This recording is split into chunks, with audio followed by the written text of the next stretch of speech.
Whoever the fuck buys the nameplate novelties at gift shops needs to be fucking fired, because they have the most uncommon names that would never walk into this store, let alone buy the nameplate. But we don't have, like, Mark. We have Debbie and Deborah. I don't think anybody's named their kid Deborah since, like, 1990. And I'm not judging Deborahs. I just don't think that's a very common name. But we don't have Mark. We don't have Jeremy. We don't have Matt. We have Gustavo and Guillermo. How many Gustavo and Guillermos are walking into this store and going, I want a fucking nameplate that says my name? Just as an example, Dominique up there. You might know Dominique. There's only 79,000 in the United States, though. That is 0.02% of the population. Now, compare that to a common name. Not that common of a name, but Mark, right?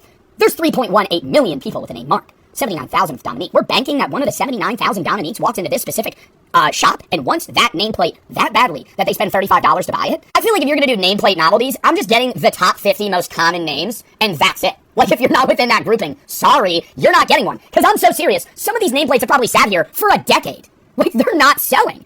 And I don't know many people that buy these anyway. I just see them all the time when you walk into a gift shop. Sometimes it's a magnet, sometimes it's like a license plate like this. Who's buying them, though?